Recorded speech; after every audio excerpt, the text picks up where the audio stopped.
So I had a great time at Lambeth Tigers. That was one of my favourite club shoots. Yeah, definitely. Always good to get out and speak to the club owners, be out on the road, especially for the football guys. Hello. You know. Hi, how are you? Hi. How am I? What's going on? Daz is joining us for the podcast.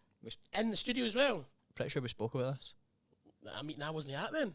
Oh, well, Daz and I might have had a meeting without you because I needed somebody who actually knew what they were talking about when it comes to football. Is this because I don't have a clue about football? Yeah, that time you froze and couldn't speak to footballers. There's been many times actually, yeah. Oh, okay, fair do as well. So we brought somebody with the expertise and the knowledge onto the podcast so that they could help us go out and chat to footballers and get the best out of the podcast. I get that because we took him out to Lambeth Tigers and we took him out to Skillz also. Superstars camps. That is why he's here. I suppose he kind of pays attention to things. Yeah, unlike you, you've So this is Daz, if we hadn't already introduced him. And Daz has been coming out with us to our football podcasts and our club shoots to add a bit of actual intelligence towards the conversations we have around football. Because, as we just said, I really don't have a clue about football. And it's very obvious to footballers as well. Yes, that is very true. Is it? Really, though? Like, they just smell it off me, don't they? No, seriously. But there's nothing wrong with that. You've got your other skill set. What's that? playing guitar. Exactly. Well, do you want to hear it now? No, please don't. Let's not bring that into the podcast. Let's not do that to the viewers and Okay, listeners, cool. please. Well, why is Daz here now then? Because when we were in London recently visiting Lambeth Tigers and Skillz, we took Daz on the road with us so that we could do some really interesting podcasts around starting football academies and growth. So yeah, Daz, do you want to tell us a little bit about what it was like to record your first podcast? Yeah, I very much enjoyed it. Obviously, speaking to like-minded people with a passion for football like myself, it was fine. It was just like having a normal conversation with these people. I'm used to doing it over the phone, so it was great to get out and speak to them in person and just see how they interact with the kids and just see what their business is like in the flesh. So very much enjoyed it and hopefully get the chance to do many more in the future. So this one's a bit of a special one. We've never done this before either, so we've now got a new guest host who we're going to bring on in future as well for the football podcast we do. Sure. But this one is a double podcast. Yep. Because we're going to do both Lambeth Tigers and Skillz and Superstars camps. thank you very much in the same podcast. So if you want to kick it off, we'll let Daz kick this one off Yeah. if you want so to. do you know what we normally say? You should I'll be. wing it. My name's Daz and welcome back to the Class for Kids podcast. It's called In the Club. Oh my God. Are you a listener? I don't think he's ever listened. Right, okay, that's it. He's off. Cut. Right, okay, Cut. cut him. Yeah, great to be here in Croydon with our good friend and long-term customer Ashley from Skillz UK. Ashley, how are you doing? Very well, thank you. Yeah, all good. It's good to see you again. I think the last time we seen you was at our Future Coaches event a couple of months back. But yeah, great to be down here as always, out on the road, meeting our customers. It's something we love to do. So today, just want to have a quick chat with you around your football academy. So Skillz UK, as I mentioned, a very successfully run academy. You've been doing it for how long now? 10, 11 years now. So yeah, 11 years we've been at it. Excellent. And I just want to take you back to the start of your journey really and just chat about some of the decisions you had to make round about that time when you were starting the academy. So first thing I wanted to kind of touch on is what were the key foundations that you had to think about? So it's 2012, you've decided I'm going to start my own football academy. What was your process like for that? What did you need to consider before you kind of kicked into that journey? So there was a lot of research that went into it. So I started planning for it back in May 2011. So that's a 7-month period before we actually launched. So yeah, just did a lot of research into the local area to see what was out there, see if there was any sort of other local coaching companies, or there's a football club, Crystal Palace, around here as well to check what they were doing. And then I just had to kind of think about where we wanted to launch. So I had to source a venue. Automatically thought about my old secondary school, who helped me out getting the hire. And then it was just about kind of using all my experience from my previous coaching jobs and taking bits from each of them to see how I wanted to position Skillz and what I wanted our ethos to be. And it was always going to be just about the kids, focused on that. That was our sort of selling point, if you like. Developing them through football, but making sure it was super fun and super engaging for them. And then I guess finally the last little thing was making sure we had a way of marketing it. So back then the digital scene was probably still growing, so we went very old school and did about 1,000 flyers and dropped them off to all the local primary schools around here, including the one we're in today. And yeah, managed to get quite a few people through the door. Brilliant. Cool. And just obviously you've got a background in football with your previous coaching experience, but in terms of the areas that you maybe don't have as much experience on, the marketing, the flyers, all that sort of stuff, how did you go about that? Did you have support from someone else? Was it just you kind of winging it at the time? What was that like for you, the non-football stuff? I didn't have any sort of support in terms of knowing what to do. We used a designer to design the flyers and a print company. But I think I spoke about it in the Future Coaches event that I read a book on innocent smoothies. And I just really liked their ethos and how they started, how they kind of pushed themselves out there. And it was just about trying to make us look a little bit different in our design, in our website to your typical coaching company. You probably don't spend much time on advertising, branding, etc. But yeah, it was just kind of learning as we went along. Obviously worked for other coaching companies and worked for Chelsea as well in their foundation department, where they did little things that you could kind of nick the ideas from slightly. And yeah, that was it really. Just perfect. Did my own sort of research into it. No, great. And you mentioned a sort of 7-month planning period. Do you think without that, if you'd maybe not spent as much time on that, you would be doing as well as you are now? It kind of fell into 7 months. It was probably meant to launch in the September time, I would say, but it just didn't quite work out. I wasn't ready to do it. But yeah, obviously the more time you plan and prepare, I think the better chance it gives you. But yeah, maybe we could have done as well. I don't know. I think that's crucial. Obviously, we speak to loads of new businesses and new football academies who maybe they've got big dreams, big plans, but they don't actually take the time to map it out and go through the things such as how I'm going to market, how I'm going to stand out from the other clubs in my area. So I think that's great, really crucial obviously to your success moving forward. And I think from May to September is still a fairly long time. So if we launched in September, we still would have had enough time planning. I guess to January just gave us a little bit more time to tweak things and not rush. Totally. And obviously at that time, I presume you were doing other work, other coaching. Did you have to make some sort of short-term sacrifices to give up certain things that you were doing just to put all your energy and focus into Skillz? I actually had 2-3 jobs at the time of launching. It's all part-time, so I had to kind of lie a little bit with one of the employers to make sure that I was free on a Saturday morning to get down here. So yeah, actually, like I said in the coaches event, I didn't come back here. I did the first 3 weeks here of the launch, and then I had a couple of coaches that took over from me, and I'd pop in sort of like half terms when my schedule quietened down a little bit. So yeah, it took a lot of manoeuvring, I would say, to get it done. Yeah, for sure. And if you could go back and kind of talk to yourself from back in 2012, would you sort of advise that you're going to need to make some sort of short-term losses, but you know, in the long run, that's just what you need to do? You're not going to get immediate success, and understand that it's a bit of a process to build your business and build your brand. Is that kind of advice you would like to give? I didn't pay myself for 8 months, so the money kind of just got pumped back into the business. Obviously, my other job supported me. I lived at home at the time. So yeah, I knew it would take time. I went into it with the focus that it would be a long-term plan, and I wasn't looking for any sort of short-term gain. Totally. And even when I could pay myself, I still didn't pay myself what I could have done, because we had to reinvest the money all the time, and it was self-sustainable.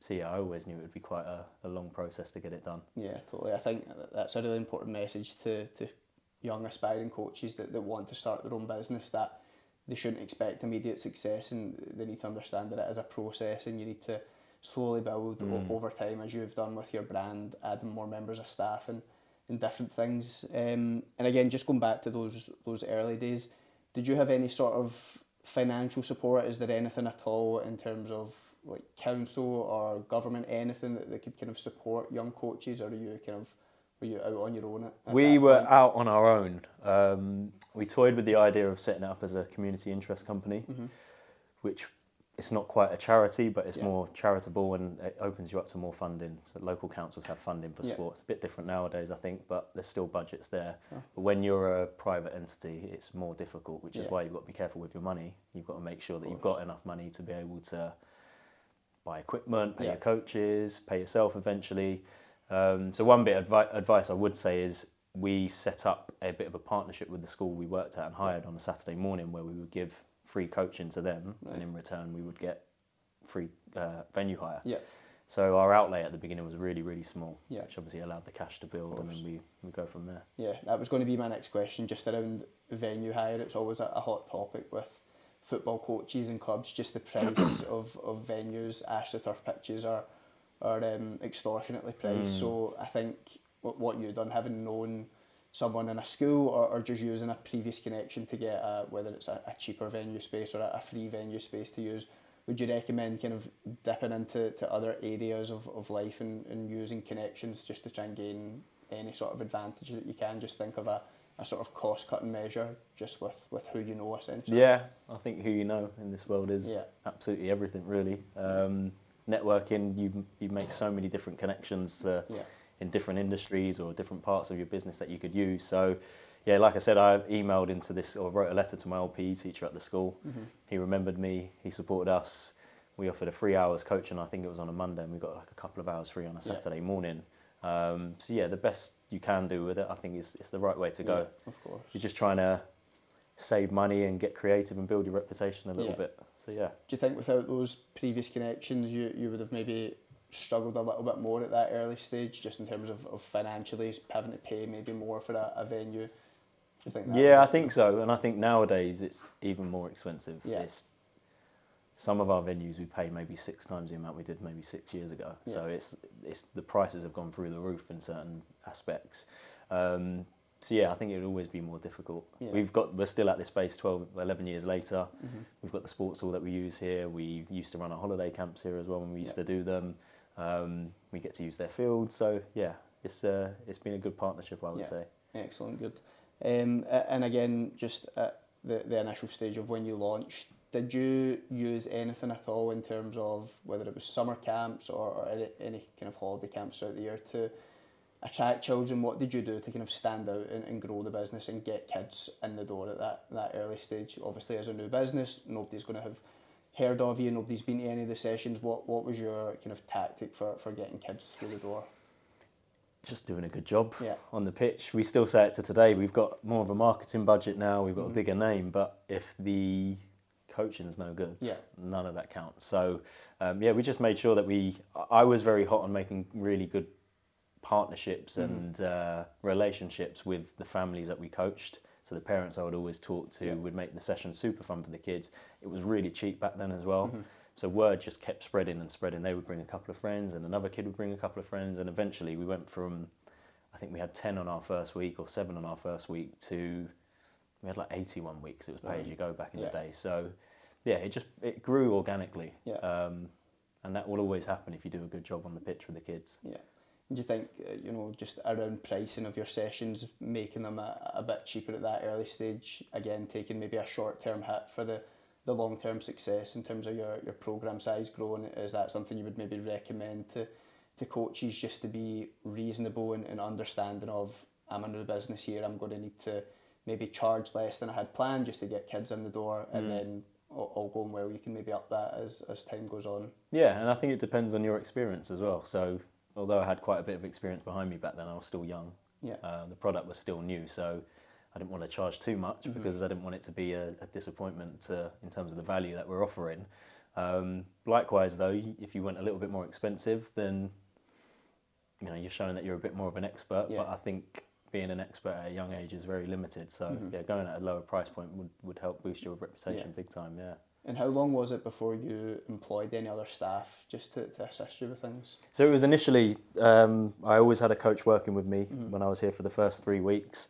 And then we got another member of staff who was a friend of mine who took it over with him when I stepped out. So from the off, we had it. I would say probably 2016 was when, or 2015 was around the time we started having proper part-time coaches where they were doing more than just a Saturday morning. And then 2016 we had our first full-time member of staff, and it's kind of grown from there. But again, you don't want to overcommit because you're trying to always get work on board to fill their hours, and I'd take that process slow if you can. No, of course.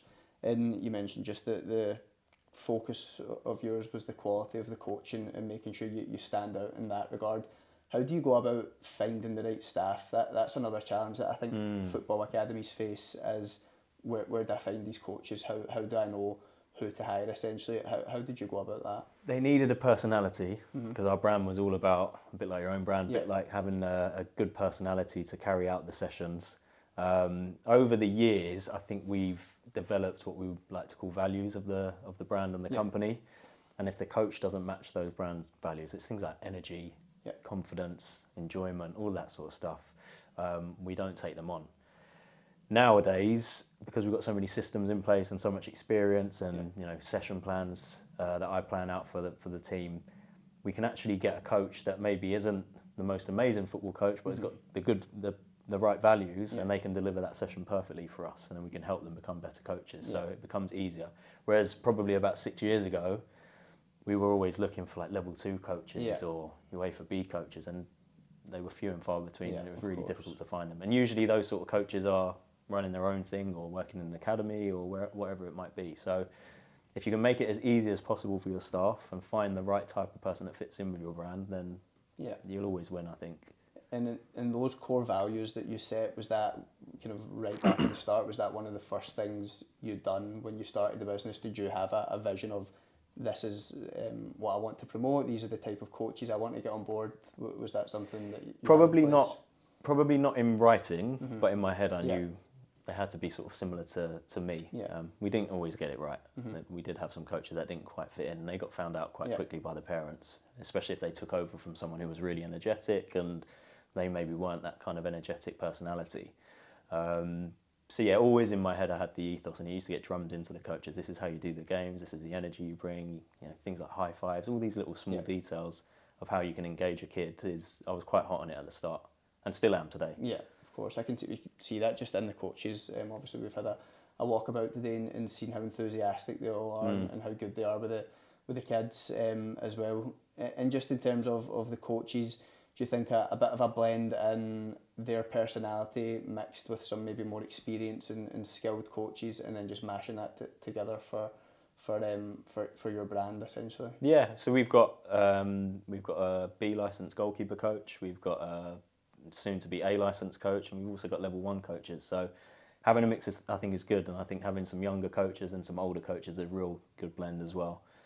Because it does hurt sometimes when you're doing like 4 hours of coaching yourself when you get to my age, 33. I know I'm still young, but it's different when you're sort of 22, 23. You can do loads of coaching, and I think also the kids like it when there's younger coaches because they can relate to them a little bit more. So yeah, I think it's helped our team having quite a diversity. I think within the team is really important. Yeah. Cool. And again, just going back to the early days of Skillz, were you big at all on sort of goal and target setting for yourself? Did you have a plan in place? Did you map out an ideal first year, for example, for the business, or was it very much just that let's go for it and see how it goes? No, I did a business plan. I think I did a 3-year forecast. Doesn't always work out, but I think it's a good reference point. And when I say a business plan, I kind of mapped out how many sessions I wanted to get to by the end of the year, how many schools we wanted to work in. It might have only just been 1 or 2 initially. I did make sure I planned it properly. I didn't just start and thought, well, we'll see where this goes. So I had a good sort of vision of what I wanted to happen. Never expected it to get to this stage. I always kind of expected myself to be coaching.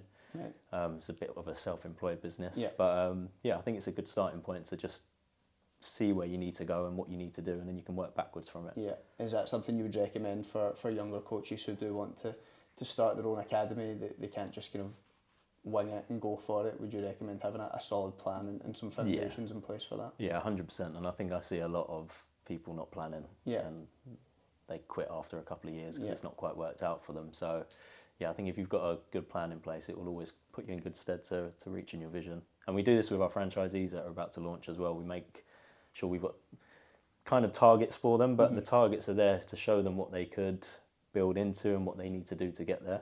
Well, thank you very much, Ashley. Great to see you again. Great to be down. It's been great to chat with you again, and we'll hopefully see you again soon. Yeah, thanks a lot. Cheers. There you go. There we go. That was our chat with Ashley Thomas from Skillz UK and Superstars Camps. Ashley has been a Class for Kids customer for a long time, and it's always great to get out and see him and see how his businesses are getting on. And speaking of businesses getting on, we are speaking to David from Lambeth Tigers next on growing their academy. He's pretty good, isn't he? Yeah, he's all right. So, welcome to the Class for Kids podcast, David. Great to have you on. If we could just start off by telling me a little bit about yourself and the role that you play here at Lambeth. So my name's David Marriott. Grew up in South London, Brixton. Growing up, football was my life, and my main objective growing up was to try and build a foundation for the youth in the community in football. So myself and Jamal Jarrett put our heads together and come up with Lambeth Tigers.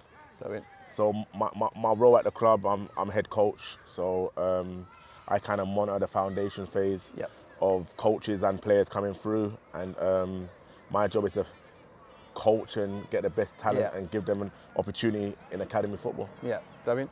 I know how big you are on actual development of players and your coaches as well, and we'll get onto that a wee bit later on. But no, great. And just on, obviously, yourself and Jamal co-running the club, and you're massive on providing opportunities for kids in the local area and stuff. What does that kind of involve? So what's your sort of day-to-day routine like?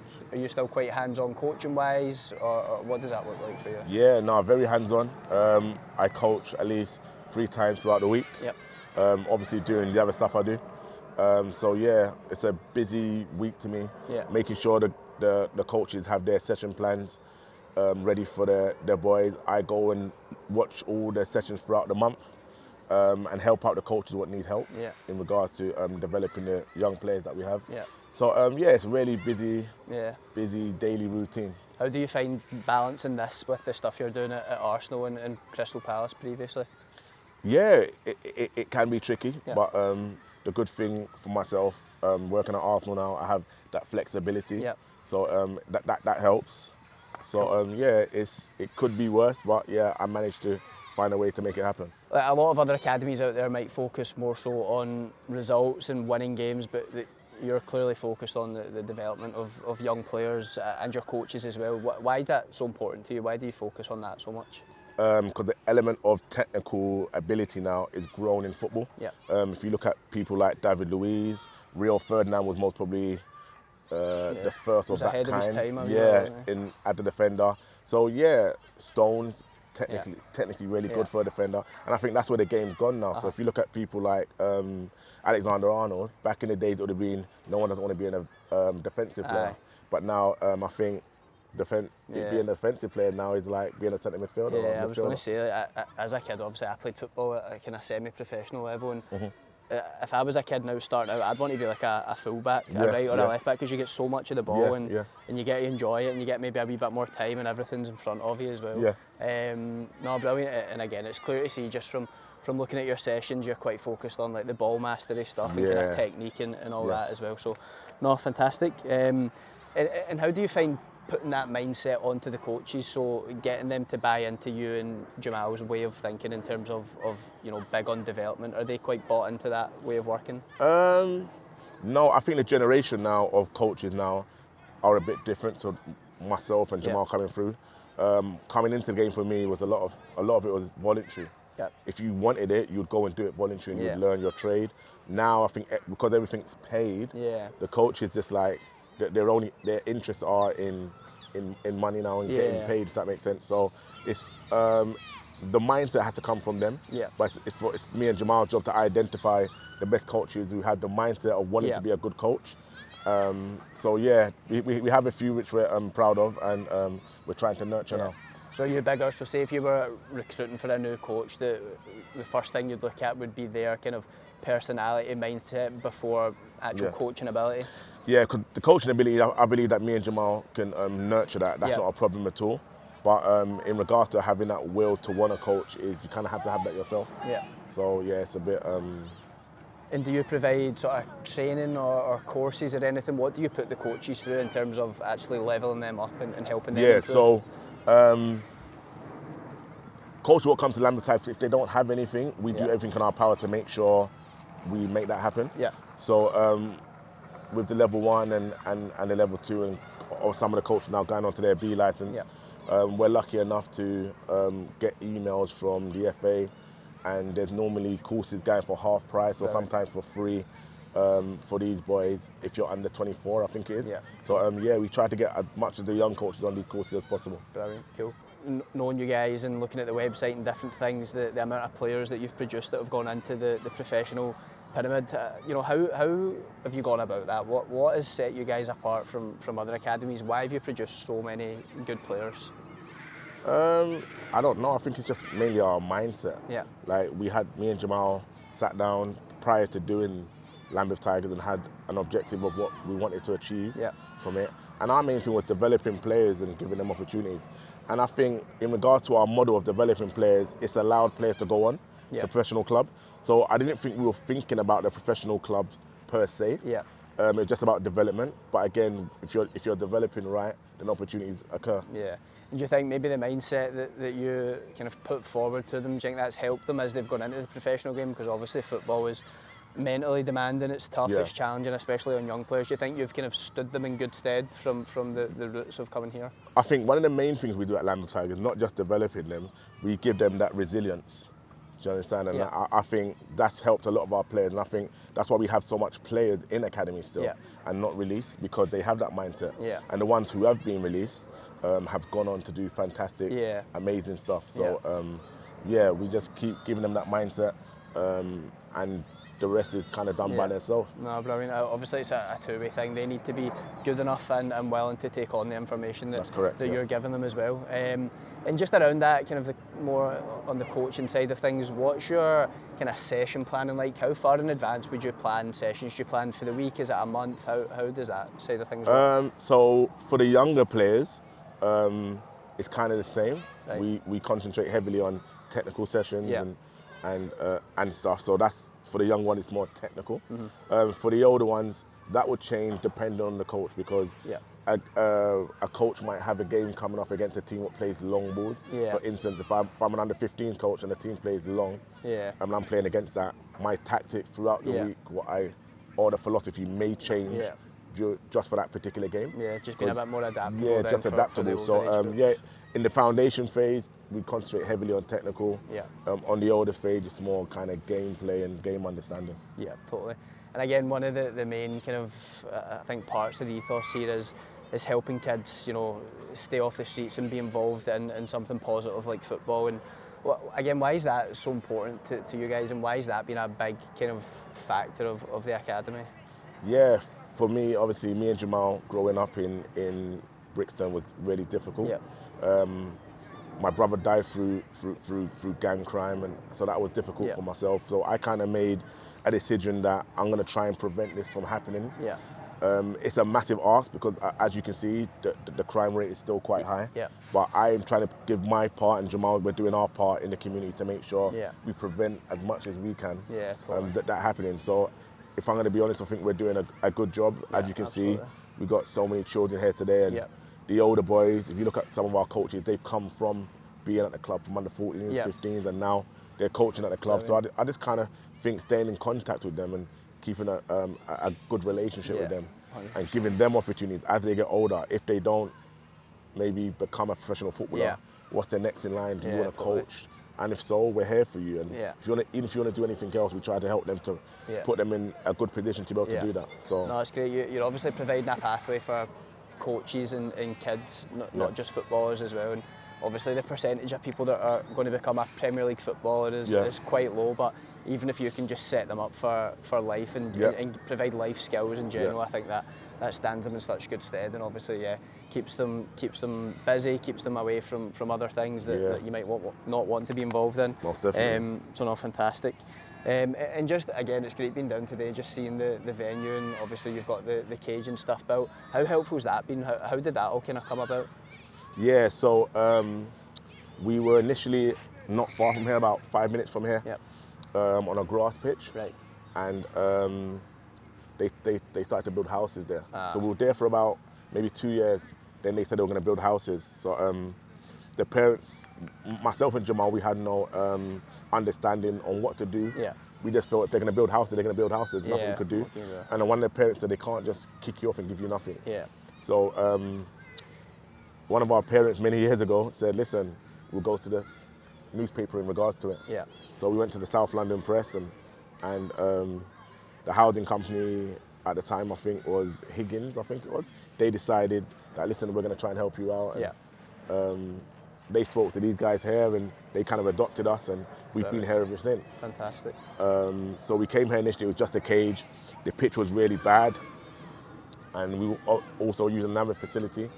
And a child in the community had died in that facility while we were using it. Oh, wow. So Nike were fantastic. They came up and said, listen, we want to help you guys. And Jadon Sancho came in and they gave us a brand new pitch, and Jadon Sancho came and launched the pitch for us, and I thought that was fantastic. And for them to do that for us was amazing. How was that for the kids, having like would he have been at United at the time? Was it Dortmund? He was at Dortmund at the time. What was that like for the kids and stuff, seeing like an England international? It was amazing. It was amazing. I remember him coming down and the smiles on the kids' face, literally priceless. Myself and Jamal was happy for them. It was an amazing experience to have him down. He spent a lot of time with the children. He wasn't a 5-minute visit. He kind of spent maybe 2-3 hours, signed a few boots, and we got some great pictures, and it was just a great day. You know, it's like invaluable for the kids, isn't it? Just like seeing a footballer in person and being able to spend a bit of time with them and chat to them and stuff. So that's great. And obviously you guys have got other connections in the professional game. Is that something that happens quite regularly, or was that a bit of a one-off? Do you have any other? No, we have a lot of players come down. Jason Punchin is a good friend of mine. So initially, Jason Punchin was the first one to come and consistently spend a lot of time with the boys. So he would come anytime he was free. He would come, and he would stay again the whole day. So he was fantastic. I think Jason Punchin is a great ambassador for the community. I think he's not spoke about enough. So get on a beautiful platform like you guys is someone we need to kind of acknowledge, because he was amazing for us. So amazing. It happens all the time. And since you got the kind of cage and the AstroTurf and stuff, has that allowed you guys to keep growing and increase your numbers and get more kids through the door? Was that beneficial for you in the long run? Yeah, it was. One of the problems we have is the size of it. So we were lucky enough to get our new facility in Dulwich, the Griffin Sports Ground. So now we're in a position to provide more opportunities for the community and the kids in the community. I think we can now have up to I think on a weekly basis here, we have maybe 400 to 500 kids what pass throughout from Monday to Sunday, which is fantastic. But having Griffin, we can maybe kind of do double now. So that's fantastic. Good. And that kind of leads me on nicely just to round things off. So what's next? Like what's in the plans? You guys have achieved so much already. You're doing great things. What's next for Lambeth Tigers? Just to grow it. We want it to be even bigger. We want to give more opportunity to coaches. We want the community to get involved and back up like they've backed us up until now, and just keep providing opportunities to the children. As much as I'm at Arsenal now and I love it, I'm enjoying it. My heart is the community. My heart, the community was always going to be number one to me. So maybe I have a few more years there, and I'll pack it up and concentrate even more on the community. So for me and Jamal, it's community. We're community based, and we just want to grow it and make sure we can give these young boys and girls the best opportunity of life. No, amazing. I think you're doing a great job, and looking forward to seeing what you do next. And thank you very much for coming on the Class for Kids podcast, David. Cheers, mate. Thank you very much. Thank you. Thank you. Yeah, it was a really great podcast, as well done on the first time on the Class for Kids podcast. Maybe pretty impressive. Thank you. But I don't know about you both, but what I really took away from that was the fact that Jamal, when he was up for our Future Coaches campaign, Future Coaches right there, he talked about nurturing talent and building different development pathways, and he talked about the quality of his coaches being really important. And I didn't know what to expect when we went there, but actually the care and dedication that these coaches have to these young kids was just so prevalent from the get-go. It was unreal. It was different world.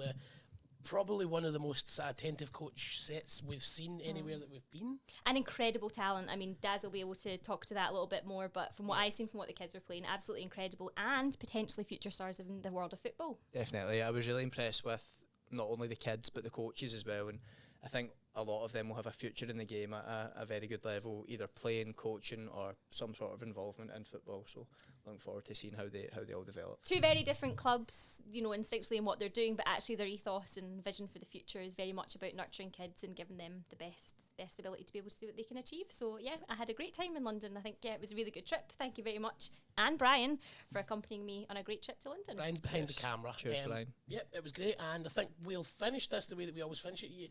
Are you a listener? Yeah, how do we finish the podcast? This will be proof is in the pudding. Oh, I actually have watched a few recently as well. Okay. Well, we'll start by saying it goes 1, 2, 3, and then we say one word. He's never listened. No, that's it. Right, cut this right now. We'll do it ourselves. 1, 2, 3. Bye.